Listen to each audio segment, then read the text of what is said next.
welcome to our very first live webinar here on ITTN. So I'm going to be your host for today, Shane Cullen from ITTN, and I'm very lucky to have Peter Green from Malta Tourism Authority with me today. So first, before we just get started, I'll do a few kind of Dominic Burke style house rules to today's proceedings. So if everyone can just keep themselves on mute, and towards the end of the webinar, we'll open up the floor to questions that you might have or anything that you need to know about Malta. And just to let you know that Peter himself was working before he joined the Malta Tourism Authority. He was working on the front counter as a travel agent. So he knows the weird and wonderful questions that we all get asked from time to time. So feel free to ask any questions you like. The more bizarre, the better. So I'll just pop Peter on the camera here. So Peter, thanks so much for joining us today. Thanks very much for having me. I feel like you really oversold me with that introduction here. But yeah, it's a pleasure to be here. It's always a pleasure to be in Ireland. And I mean, every time I come here, the Irish agents are just so responsive and knowledgeable and really welcome me with open arms. So yeah, it's always a pleasure to be back. So thank you to ITTN for having me. Brilliant. And so you had a very busy kind of couple of days. You were over at the Dublin ITTA roadshow yesterday evening. It was, yeah, indeed. Yeah, it was a great roadshow. It really was. I mean, again, the group of agents and the group of people that we were speaking to, they were so responsive. Some of them knew about Malta, some of them didn't know so much about Malta. So obviously that's where I get to come in and that's my job for it. So yeah, no, it was a really thorough experience and really enjoyed it. So yeah, pleasure to be back. That's great. So a little bit worse for this morning, or are you okay? No, I'm very good this morning. I'm very good this morning. I was sensible last night. So I knew that I wanted to be fresh for all the lovely agents joining us today. So what a pro. I know, tell me about it. So tell us, we had a little bit of a teaser video at the start there. Yes. No, is there anything, I suppose, there's so many destinations on offer for the Irish travel trade. Why is it that you love Malta so much? I think for me, it goes back to, certainly sort of the 80s and 90s, there was a perception that Malta was, maybe a destination for the older clientele, maybe very much that, it was kind of a very British destination. So why would you go abroad to Malta, when you could have the same experience, over here in Ireland or over in the UK? But certainly sort of throughout the sort of the late 90s, early 2000s and into where we are now, Malta has come on leaps and bounds. It really has in terms of, its adventure scene, its family scene, its gastronomy scene, the historical sites that have been, renovated or uncovered even in that time, just there's so much more to do on the islands. And because of that, the tourism has absolutely blossomed, which has, propelled the hotel scene as well. We've got villas that are coming through. We've got boutique properties coming through. So there's just always so much to do. And I mean, I've personally, my first holiday to Malta was when I was about maybe 14, 15. And since then, I've probably been about maybe 12, 14 times. And I'm still discovering something new every single time, So there's always going to be something for the customers, for the agents themselves, just to experience when they're out there. Yeah, I suppose you kind of mentioned there, the first time we went was a good while ago. Yes. I suppose around 10 years ago, it was quite tricky for us Irish to get to Malta. Like we had no direct service. I think we had maybe a Concord Travel might have operated a charter, but that would have been only kind of really the summer season. Yeah. I suppose now we're very fortunate we have Ryanair out of Dublin and just announced Ryanair out of Shannon as well. Yeah. The Shannon route started end of March, so that was just the last week of March and seems to be going really popular. Obviously, we lost the Cork route a couple of years back, and this will run all the way through into October. And we're hoping, obviously, if it does well, that kind of come May, June, they might decide to put it on throughout the winter as well, because we are a year-round destination.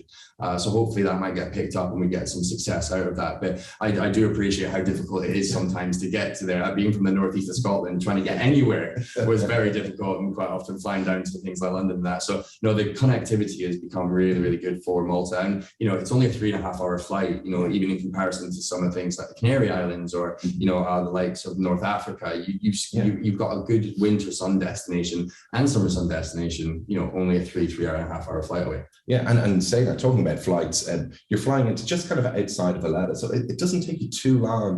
There's no long transfers involved in Malta. I mean, in a sense, yes and no. It depends on obviously where you're going. So yeah, Lucca is the old sort of army base on the island, and you fly into there. And if you're going into Valletta and certainly Sliema St. Julian's, if you get a private taxi transfer, it's anywhere between 15 to 20 minutes, obviously depending on traffic. Yeah. If you're going into sort of Sliema St. Julian's, maybe about half an hour. Bus transfers, maybe add on about 10 minutes to that. But if you are then transferring up to maybe Melia up in the north where we find our beaches, or if you're then maybe going over to say like stay on Gozo, which is our sister island, then obviously that's going to be a little bit longer, you know, including the ferry over to Gozo, you could be anywhere up to sort of like an hour and 20 minutes.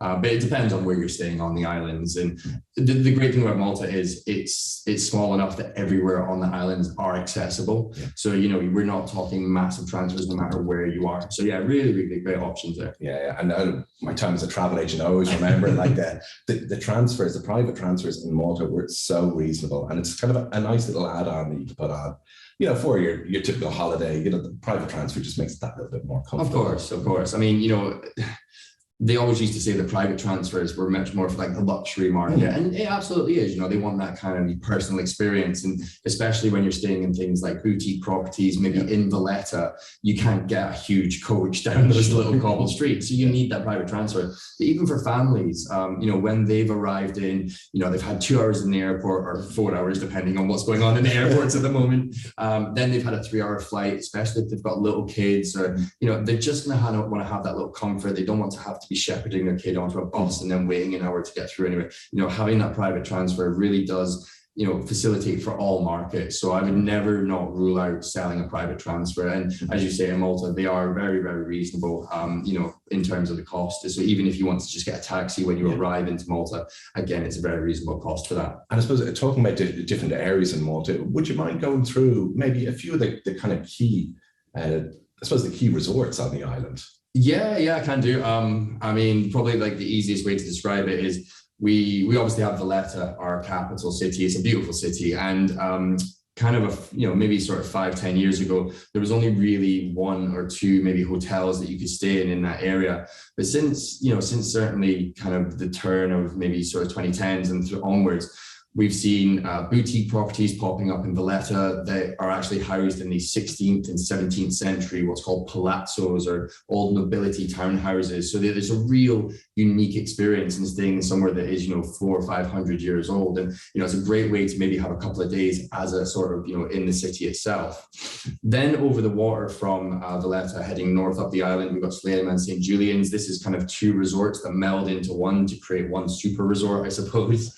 Slema is full of very much, you know, bars, restaurants, kind of, again, traditional houses. It's a great access point to Valletta. You can get the ferry from there into Valletta, so it's great to pull into the city, you know, from the water rather than taking the bus round. And then St. Julian's itself as well is a great location. You know, it has got a nightlife hub in it, so you have to be careful about which hotels you sell to which markets and which demographics. But you've got some of your big chain hotels. You know, we've got Hilton up there, we've got Marriott's, we've got Radisson's, we've got some of the more boutique properties in there as well, depending on what your customers are looking for. Then if we work again further up north up the island, we're just working our way north up the island. We've got Bugiba, which kind of encompasses also Aura and St. Paul's Bay. Now that's blossomed again over the past few years. And this is very much, it is a little bit more touristic in the sense of, you know, here you're going to start finding your all-inclusive resorts. Some of the hotels there offer, you know, that kind of market. You've got the family hotels that are coming in here, you know, maybe like something like a pirate ship in the swimming pool, you know, so that much more kind of like vibe that people would expect in other destinations. But here you'll also find, you know, artificial beaches, sandy beaches. We've got promenade walks. You've got up there the aquarium, again for the family market maybe, and even for the younger market, like the lively market, I suppose. We've got Café Del Mar, and, you know, people think of Café Del Mar in Ibiza. But what they don't know is Café Del Mar is actually a chain, and there's 12 locations around the world with Café Del Mar. We're one of them. And then probably the last final 2 is we have the Melia up in the north. Melia is a beautiful sort of picturesque, quaint little town, very traditional, down by the waterfront, small little restaurants, very sort of authentic in its style. But here you'll also find a couple of very lovely family-friendly hotels. It's right onto our Blue Flag Beach as well. So our largest Blue Flag Beach is up in Melia. So it's a great option for some of the families in there. And also we've got a new hotel development that's going on in that area, which I'm not allowed to say too much about because it's a little while away yet, but I can tell you it will be utterly fantastic. And then the last option is actually our sister island of Gozo. You know, a lot of people think of Gozo as a day trip, But I like to think of Gozo as it's an extension of your holiday as well. And Gozo is a very different experience to Malta, the main island of Malta itself. And here you're going to find, again, boutique properties. You know, we've got some luxury 5-star sprawling resorts. We've got villa products out there as well. And it's a great way to do almost like a twin center, even within the country of Malta. So you can do, you know, 3 or 4 days down to Sliema, Valletta, smashing out all the sites, seeing our temples, doing the, you know, all the walking tours, all the history of the area, and then maybe go over to Gozo and just relax for a few days. Take a villa holiday, you know, take a villa for a few days, relax with your family, relax with friends, and just take it nice and easy and unwind. And that's what holiday is obviously for, isn't it? So, yeah. So I was amazed the time I was down in Gozo, how easy it was. Like I suppose you're in the agency, you're a little bit intimidated. You see, there's a ferry involved, you know, it's not a bit cagey. But once you're there, you just walk straight onto the ferry. Yep. And I think you only pay for your ticket on the way back, isn't it? Correct. And it was only a couple of euros. And I think they go every 40 minutes or so. It's I mean, basically the ferry from up in the north, it shuttles back and forth. So you'll actually see the other ferry coming over from Gozo as you're going over. And as you say, you pay it on the way back. So you walk onto the ferry, you go over to Gozo, you know, you can stay there for 2-3 days if you want, or if you're coming there for a day trip. And then on the way back, you pay, it's about 4.5 euros per person for the passenger. Or if you are taking a car, because if you rented a car, you can do, the car is about 15 euros. So again, it's not too expensive. But we also have a ferry from Valletta as well. So you can actually get the direct fast ferry. It's not a car ferry, it's a passenger ferry. It takes you straight up to Gozo. It takes about 40 minutes and it's about 8 to 9 euros. So you can actually do it from both sides of the island. So even if you're in Sliema, Valletta, or if you're up in Melia, you can access over to Gozo very easily. And with that one in Valletta, is it a similar kind of process, just kind of seamless, no pre-booking of tickets? No. Again, you can just walk on there as well, so it's nice and easy to get on. Yeah, as I said, we try and make it easy for everyone in Malta. It's great because, like, when I was speaking to the guys over there, they were saying that kind of Gozo was nearly like going over to the west of Ireland. Like, it's very much a lot of, I suppose, the guys from Malta will go over for the weekend and that. So it's a bit more chilled out, a bit calm. Some kind of nice little resorts dotted around the place. Very much so. I mean, a lot of people say Gozo is kind of like taking a step back in time, maybe 40, 50 years. You know, you've got these beautiful rolling verdant hills with the greenery and the fauna and the wildlife. We've got the cliff tops that you can walk along, and it's very relaxed and taking it easy. And as you're walking through, you'll discover, you know, sort of like quirky, quaint little villages, very traditional ways of life. It's very relaxed, very serene. You know, so it's a great way to mingle with the local population as well. And Malta people are very friendly. The Maltese are one of the most friendly nations that I've ever come across in my travels. So it's a great way to just speak to them and pick up, you know, the kind of, and everyone speaks English, so you can just converse in their local dialect. But then also Victoria, the capital of Gozo, you know, has ruins that date back sort of 3,000 years up the hilltop. You've got the bastions that you can walk along for views out over the entire island. It's a beautiful historical place, and at the same time, there's just so much to see and do, which is again completely different to what Malta has to offer as well, you know, the actual main island. So again, I would always recommend a minimum of a day trip to Gozo, or at least a couple of days. Brilliant. And again, another thing that kind of struck me while I was there, I thought it was a great destination for that kind of the awkward kind of age category, when you've got like 2 adults, 2 kids, and the kids they're kind of aged out, and they're maybe 10, 11, and then you might maybe have another one that's 15, and you kind of want to do something a little bit more substantial. And the kind of soft adventure element that Malta had to offer, I thought was brilliant. Yeah, I mean, again, our adventure offering I mean, we've always had a bit of an adventure offering, but it has flourished and come along quite strongly lately. You know, so especially if you've got families with maybe that kind of like teenage kind of age groups. I mean, the top one I can recommend is scuba diving. I learned to scuba dive in Malta. It's still one of my most favorite places to have dived, having dived elsewhere. But to do your PADI accreditation in the rest of Europe, which is like you're sort of, you know, you're kind of like working your way up through your levels, you have to be a minimum of 12. In Malta, you can start at 10. So you can actually get the kids into their PADI qualifications earlier. So it's a great way. And we have wreck diving, we have reef diving, we have sort of like cave diving, we have shallow entry diving as well. So you can literally just walk from the bay straight in. And the wrecks are phenomenal. You've got, you know, sunken tugboats that have created artificial reefs. We've got sunken World War II plane wrecks that you can dive at as well. So there's a massive offering for the scuba diving. So we are the #1 dive destination in Europe, and one of the top dive destinations in the world. But alongside that, that, we've then got things like rock climbing. We've got abseiling, which our agents were lucky enough to try in Malta last weekend. You know, it wasn't too extreme, but I think they certainly enjoyed it. We've also got cycling, which has become really popular along our sort of cliff tops, and that includes the walking trails. And while you're doing these, you can see the windmills and the watchtowers of the north of the island, you know, which is where they used to look out for. You know, some of the watchtowers were built back in the 1500s. So it's a great way to kind of explore the history of the areas in there as well. Water sports, you know, obviously kayaking and things like stand-up paddleboarding. I feel like, you know, during the pandemic, everyone bought a stand-up paddleboard, didn't they? You know, so you can actually do stand-up paddleboarding tours now, and you can do kayaking around our Grand Harbour, which is the same harbour that the Ottomans invaded during the 1500s. One of the ones that's probably one of my favorites is the Rolling Geeks tour. The Rolling Geeks is a self-drive electric buggy that takes you around the 3 cities. And the 3 cities is an area over the Grand Harbour from Valletta. And it's a great way to explore with crooked little narrow lanes. And, you know, you're literally going along the waterfront, seeing, you know, picturesque views of Valletta. And it's a really, really fun day out. You know, you can seat 4 in them. So obviously if you've got a family with 2 adults, 2 kids, you know, mum and I don't know, son can be in the back, dad could be driving with the other kid. And, you know, it's just a great way to explore. And I know the agents that did it with us on Monday, they loved it. They really thought it was fascinating. So, and I thought that, like, I was lucky enough to do that myself. And I thought it was brilliant because you can cram so much of the kind of the history. And what a lot of people forget is like so I've been quite into my films, the amount of kind of movies that have been filmed over in Malta that are kind of representing different areas. Like I know there was World War Z, and that was pretending to be Jerusalem, some of it. And then you had Gladiator as well, and Troy and Game of Thrones in Dina, our old capital. Before Valletta was obviously even built, and Dina was our capital. Season 1 and 2 of Game of Thrones, that was the place for King's Landing. So sorry for those that haven't seen Game of Thrones, but if you haven't by this point, you should have. Ned Stark was actually beheaded in Mdina, you know, obviously for that.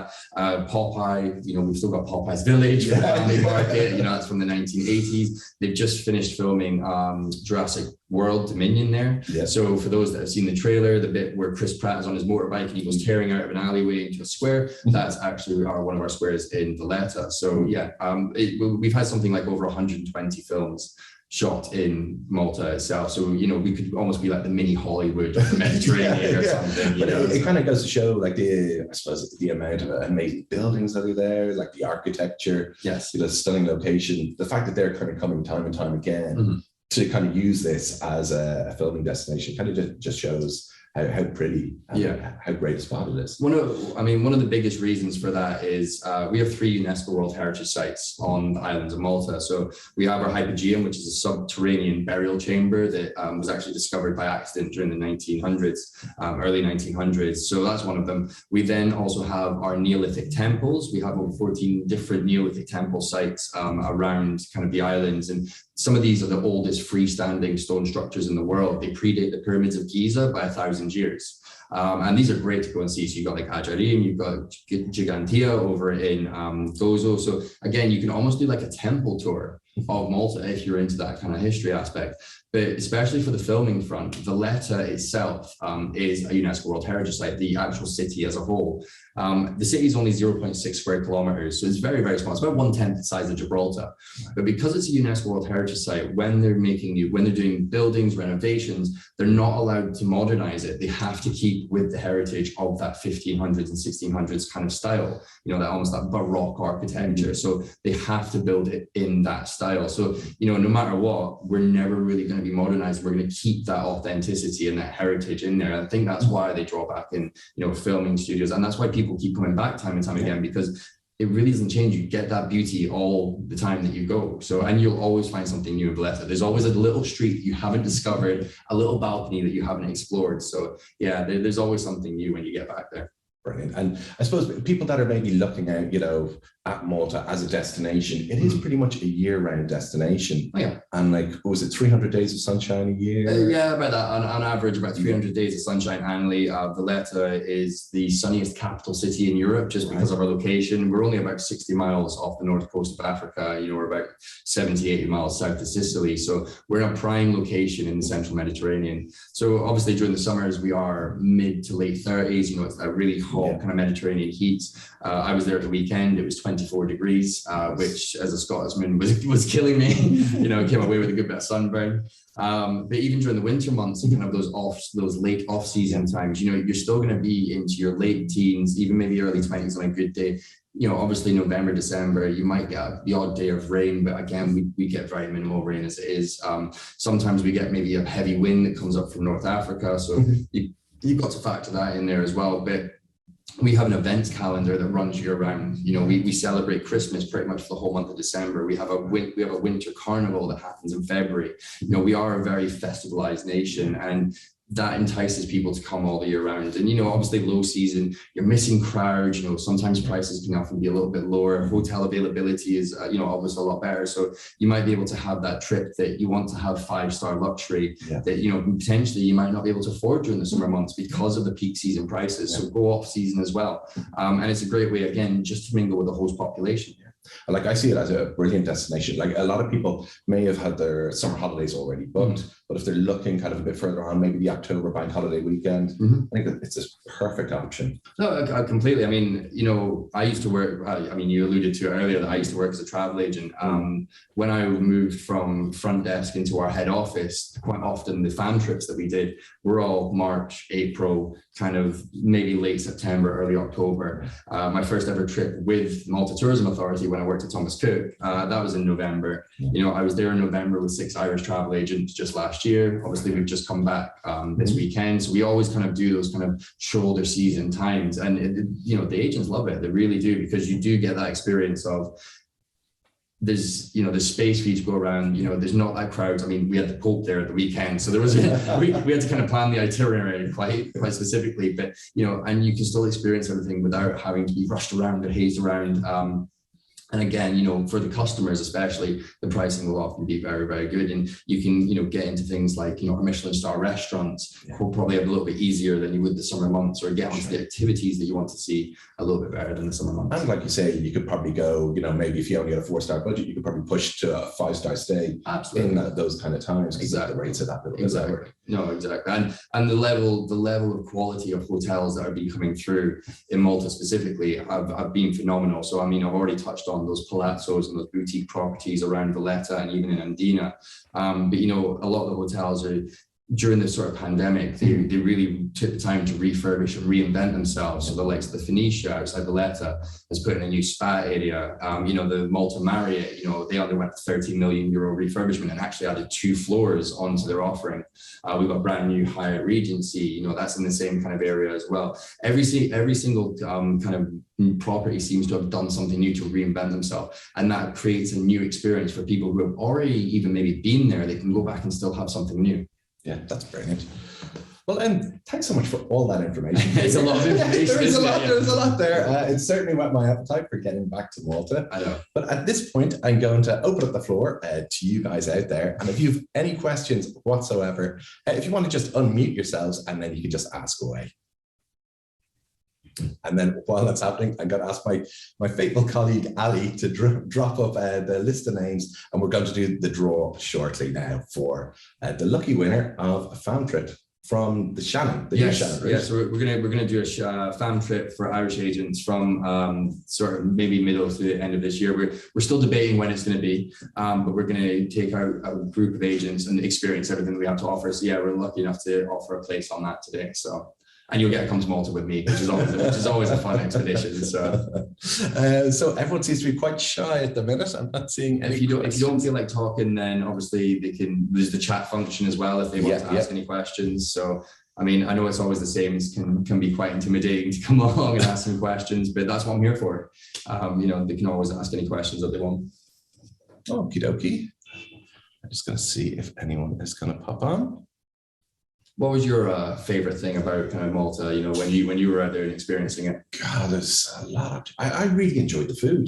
I thought the food was brilliant. And again, I love kind of I suppose I wouldn't be a millionaire or anything like that, but I look onto these destinations where you can go and get a really good meal, and it's just, you know, like maybe half the price is back home. Yeah, I mean, our food has come along massively, especially maybe like, again, the past 5-6 years. We've got this real strong sort of sustainable concept that's kind of been brought in by the farmers. They, you know, they really need to know that, you know, we can't really import and export that much. You know, we really have to look at what we can do on the island. So a lot of the hotel chains, a few of them have now bought up plots of land, and what they're doing is they're actually growing their ingredients for their restaurants, for their hotel. Any waste from the hotel goes back and used on the lands that they've purchased, you know, so it's kind of that cycle of keeping everything in-house. So a couple of hotel chains have done that. And because of that, we've really reinvented that from farm to fork concept.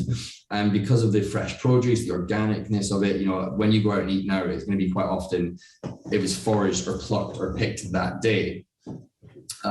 Because of that, now we've actually now got a Michelin guide, and the Michelin guide itself, we now have 5 Michelin star restaurants. We've got over 30 Michelin plates dotted around the island, and you touched on obviously the kind of affordability of them. You know, we went to a Michelin star restaurant on Sunday. Beautiful, really enjoyed it. 4-course menu. The 4-course menu is about €80. You know, if you want to put in a wine pairing sort of selection with that, so you can have like 4 or 5 different wines to go with your courses, then you add on another maybe €40, €50. So, you know, you can have a Michelin star meal with paired wine menu for about 110, €120, depending on which restaurant you go to, which I think is quite reasonable. I mean, that was the first ever Michelin star restaurant I've ever eaten in.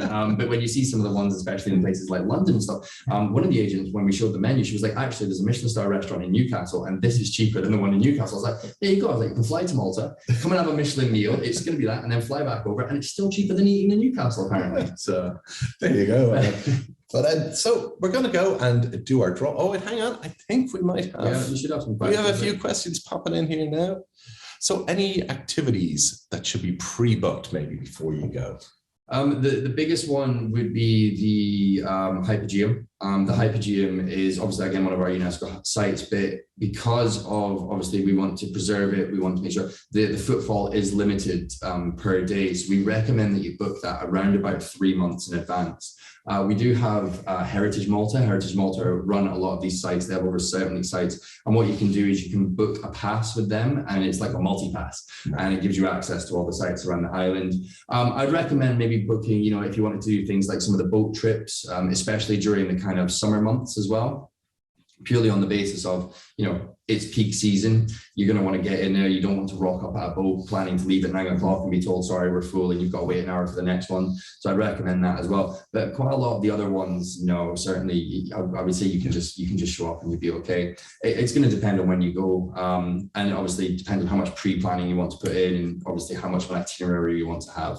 But I would certainly say, you know, most of the time, if you want to just rock up on the day, then you'll be okay for it. Brilliant. And I suppose one thing that we didn't really touch on, I suppose it's a necessity these days. It's a kind of COVID protocol. I know you guys kind of relaxed that just only a few days ago. Yeah, I mean, you know, we were the first. Well, you know, we had this whole green list, amber list, you know, spectrum of colors of rainbows and whatnot. We were the first country in the green list. You know, back in July last year, we set out our parameters, and we've not changed our parameters since then.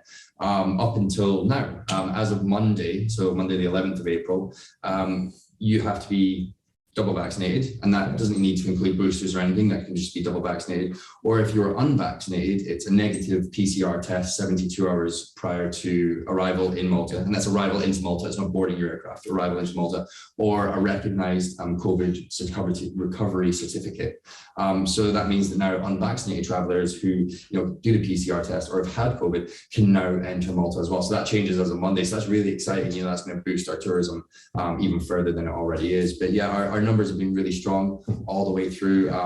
Again, similar to, you know, like in Ireland and like in the UK, we've seen waves, but the waves have been very much managed. Our vaccine rollout, we were one of the first countries to reach herd immunity, you know, in the whole of Europe. So yeah, it's been really managed in a really strong sense, in a really strong way. So it's brilliant for us. That's great. That's great. And another question that's popped in: do you have any favorite family orientated properties?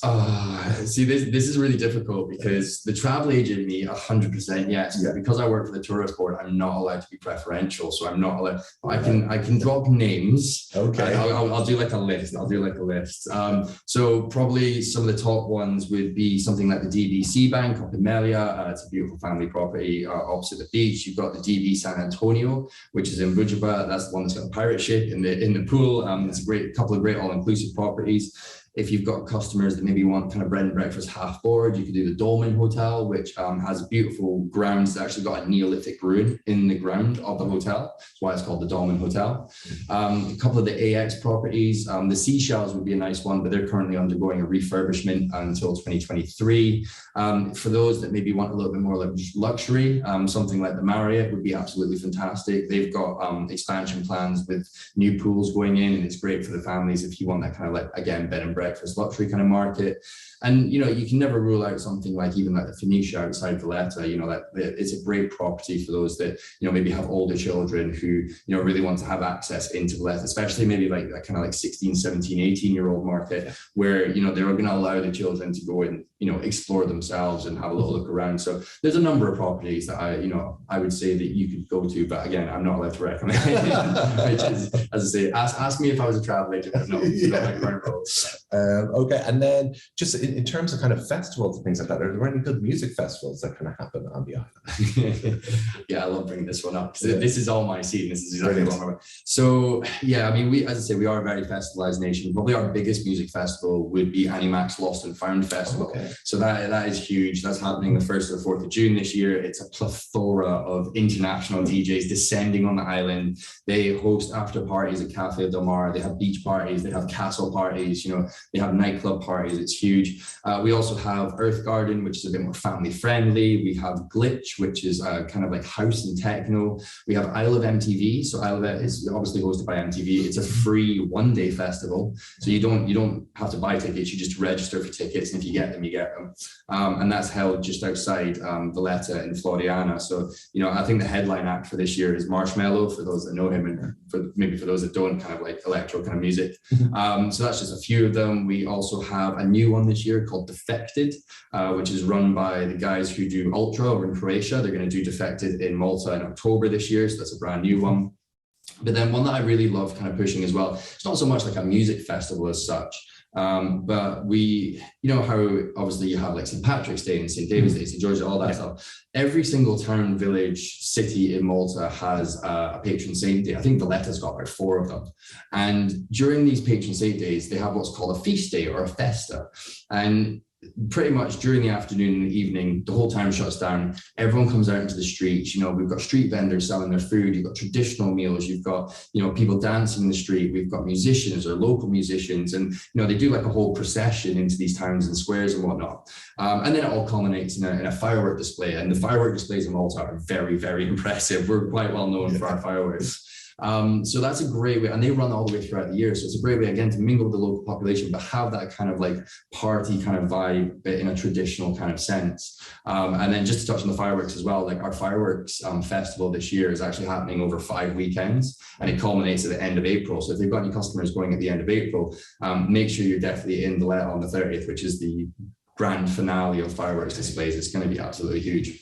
Brilliant. I think we're going to have to leave it there. Okay. We've been on for quite a while. I could honestly talk for hours about this. And I believe you. So we're going to get on to the most important bit. Oh, wow, yeah. See who's going to like come along and Malta with me. So I'll have a rustle about. So let's have a little look and see.